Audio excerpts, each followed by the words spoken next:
Using drugs, whether it's smoking cigarettes or drinking alcohol, is the same thing for me because once you start smoking, it takes control of your brain and you completely lose control. You fall into the hands of a sneaky enemy. You start doing things you'd never do. Lying, swearing, stealing. You end up with people you wouldn't even look at on the street. You greet people you'd never greet. You find yourself begging for drugs from them because you're not really living. You're killing yourself. And worse, you're killing your loved ones. You kill your mother because you don't have a quality life. She carried you in her womb for 9 months, raised you in that house, endured so much pain, made so many sacrifices. Her husband drank alcohol, those shouts, those curses. She suffered through it all, and yet she still hopes for something from her child. Can you imagine? A mother still holding on to hope for you, and that thought crushes you even more. So, you run away from her. You run away from life, and the place you end up is at the bottom of a deep well. I have a 16-year addiction history. For 16 years, I used every kind of drug. I first started using when I was 14. It all began in high school. Since childhood, I had never really felt like I belonged in my home. Why? Because there was never a warm family environment. My uncles, my father, my grandfather, fighting, drinking, breaking windows. That's how I grew up. That's the environment I was raised in. And that's why I never felt at home. The friendships I made in high school felt warmer. They felt more welcoming. When I started high school, I didn't want to go home because I was miserable there. Seeing what my mother was going through was unbearable, and eventually, I started becoming like them. In high school, I was always fighting. I fought at school. In middle school, I fought my classmates, even my teachers. Since I couldn't talk about what was going on inside my head, I started expressing it through anger, trying to stand out. One day in high school, my friends and I were sitting near a cemetery next to the school. That cemetery became our hangout spot. My friends were using drugs there. "Come on, try it," they said. "It'll calm your nerves. Look at us. We're laughing. We're having fun. Nothing's happening." They encouraged me to try it. Back then, we cared more about what our friends thought. We felt like we belonged with them because we didn't belong at home. So, I took my first hit in that cemetery, and I passed out immediately. I woke up 4 hours later, still in the cemetery. The next day, I did it again, and the day after that. Before I knew it, within a year, 2 years, I had become a full-blown addict. I basically graduated from high school in that cemetery. I stopped going to school. I dropped my classes. I didn't even leave my house to go to school. I left to go to the cemetery. After high school, I stopped going home altogether. I spent days and nights out on the streets with my friends. Without drugs, I was an angry, aggressive person, just like my father, just like my uncles. But deep down, I loved my mother. Thinking about her made me sad, and to suppress that sadness, I used more drugs. Then, one day on the streets, I was introduced to a drug called bonsai. The first time I used it, I passed out. Hours later, I came to. Wow, I haven't felt like this in a long time, I thought. Bonsai felt stronger, better. The drugs I had been using before had lost their effect. I had built up a tolerance without even realizing it. So, I switched to bonsai. I spent my life using bonsai in the streets, under metro stations, under bridges, in the houses of drug dealers I didn't even know. When I did go home, there were fights. My father would pull a knife on me. I would fight back. My mother would cry for days. "Son, don't do this. Son, your father was the same way. Son, you're killing me," she would beg. It was always the same story. I was destroying my mother, and that made me not want to go home anymore. I completely cut myself off from my family. Then, in my 20s, I started getting arrested over and over. We were passing out in the streets. People would call ambulances. Strangers would look at us like we were trash. And honestly, they weren't wrong. We were filthy. We couldn't even get on a bus without people looking at us in disgust. I was ashamed of myself. So, I started hiding away in abandoned factories, under bridges, by the rivers. At one point, I thought maybe changing cities would help. I thought if I left and went somewhere new, maybe I could fix my life. When I came back, I was hoping the house had changed. I thought, maybe my father has changed. I wanted to reconnect with my home, my family. But when I got there, I saw that nothing had changed. In fact, it had gotten even worse. My uncle was fighting in the apartment below. My grandfather was shouting upstairs, and my father was coming home drunk every night making a mess. Nothing had changed. Then someone came into my life. I thought about getting married. I got engaged. I told myself, okay, I'm going to leave everything behind. I made promises to my family, to my fiancé. I swore I would quit. They took me to psychiatrists, admitted me to hospitals, but I still couldn't quit because drugs had already taken over my brain. Every morning I swore, I won't use today, I swear to God I won't. But 2 hours later, I would find myself standing in front of a dealer. As if I had never made those promises, I would take the drug. Then I started running away from my family, thinking, let them believe I left for good. I was living in metro buildings, on the sides of the streets, in abandoned places, anywhere I could call home. Then I found a job. I thought, I should get married, have a stable life. Because at home, I was spending days in the same clothes. I would wear the same shirt for 10 days. I was sleeping in places where dogs slept. I would wake up wherever I passed out. I had no idea what state I was in. The only thing on my mind was finding drugs. I had lost my humanity. I didn't care how people on the street looked at me anymore. My only goal was getting more drugs. All my dreams, all my goals, everything was gone. Every time I used, I would tell myself, this is the last time. I swear I won't do it again. But as soon as the effect wore off, I would start looking for it again. My brain was wired to seek out drugs. That's how my crime rate started going up. I was living on the streets, getting caught in metro stations, being taken to hospitals, going through treatments. They even put chips in me. I tried working as a minibus driver. I was trying to live like a normal person. But even in the minibus, people started calling me brother. My friends, people my age, were calling me brother, as if I had aged beyond my years. Then a friend introduced me to what they called heroin. Back then, I had no idea what it was. He would inject himself with a syringe. He said, look, this is better than bonsai. It won't make you pass out like bonsai. You won't embarrass yourself. He praised it, made it sound good. He was also selling it, so he told me, you won't have any trouble getting it. He said, it makes you feel relaxed, helps you sleep well. You can still work, it won't hold you back. He dressed it up nicely. I asked him to do it for me because I didn't know how. He injected it into my body. It was nothing like bonsai. You felt much calmer, but you were still conscious. I mean, mentally and physically, you were in a terrible state, but you weren't blacking out. You were awake, but you felt awful. But he never told me that this would be my downfall.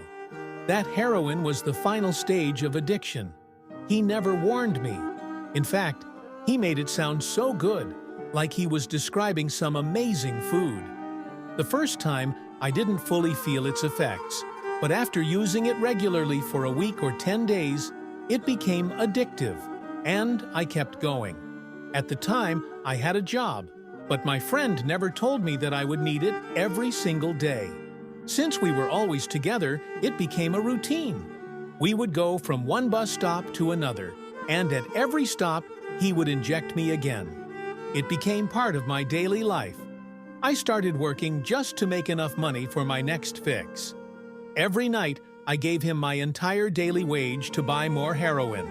I would come home completely broke, without a single penny in my pocket. But as long as I had that drug, I felt happy. Then, after 10 days of constant use, I went one day without it. That's when the real pain started. My hands, my feet, everything hurt. I was nauseous. I was throwing up. My body was shutting down. When my friend called me, I said, "What's happening to me? I feel horrible. Did we take something bad? Did we get poisoned?" I was thinking, this is a powder after all. We inject it. Did we get some kind of infection in our veins? I didn't know, and he told me, "You got sick." He had killed me. My so-called friend was fighting for my death. Every day, I was handing him money to help me destroy myself. Who spends their entire fortune on their own misery? But that's exactly what I was doing.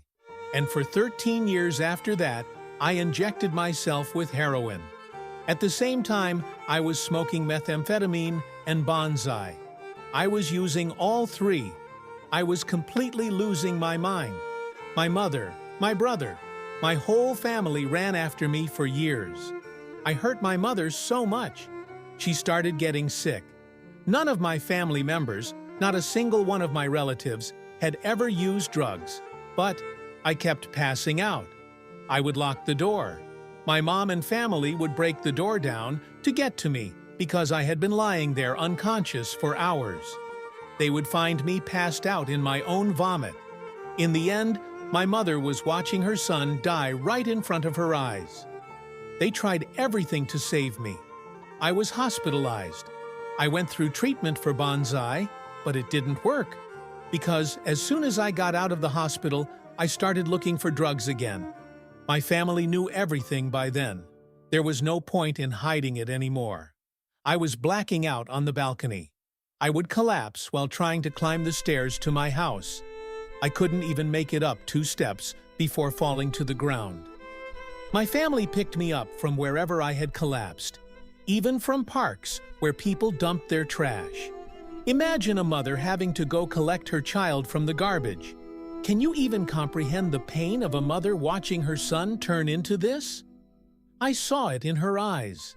And because I couldn't bear for her to see me like that, I started running away from my family. I had convinced myself that I would never be able to quit. I had fallen to the streets. I was collecting scrap metal, selling whatever I could find. Once chemicals entered my life, everything completely fell apart. Living became nearly impossible. When I started using heroin and meth, I had nowhere else to go. And then I wanted to die. Because why? A person buys a television for their home, right? But I was living on the streets. I couldn't go to anyone's house. I couldn't steal anything from anywhere. I couldn't break into someone's home. But we had a television in our house. My mom had bought it, paying it off in installments with the money she earned from working. But at that time, the payments were overdue. One day, I went into our house alone, stole the TV, and sold it. I used the money to buy heroin. When my mom came home and saw that the TV was missing, she thought someone had broken in. She called the police, but later, security cameras showed me walking out with the TV. My mom never filed a complaint because she was a mother, but we had already lost all sense of who we were. I wasn't myself anymore. I didn't even recognize the person I had become. I didn't want to live. I was using almost 10 grams of heroin every single day. Most people survive on just 1 gram a day.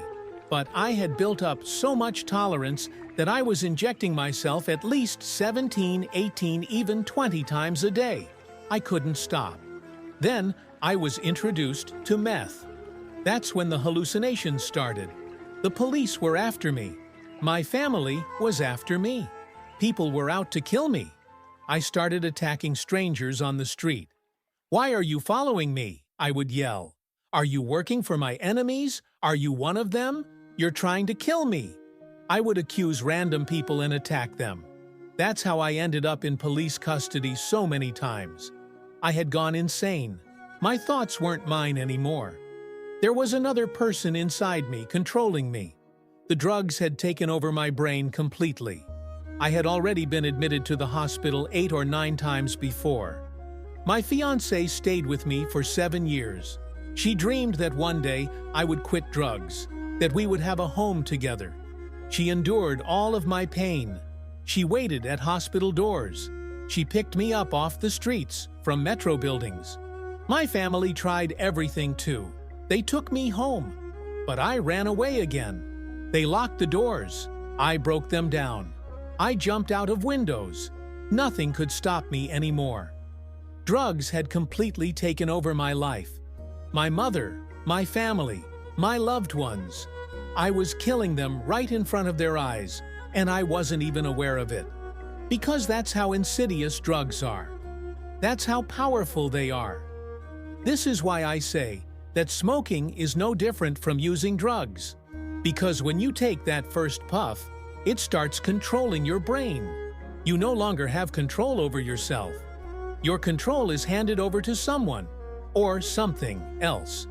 You fall into the hands of a sneaky enemy. You start doing things you never thought you would. Lying, stealing, swearing. You start spending time with people you would have never associated with before. You greet people you would have never acknowledged. You beg them for drugs. We used to pass out on the sidewalks. We would pass out at bus stops. I would wake up and see crowds of people hovering over me. They would load us into ambulances and take us to the hospital. I ended up in prison. Twice. And both times, it was because of drugs. But believe me, these are not places to live.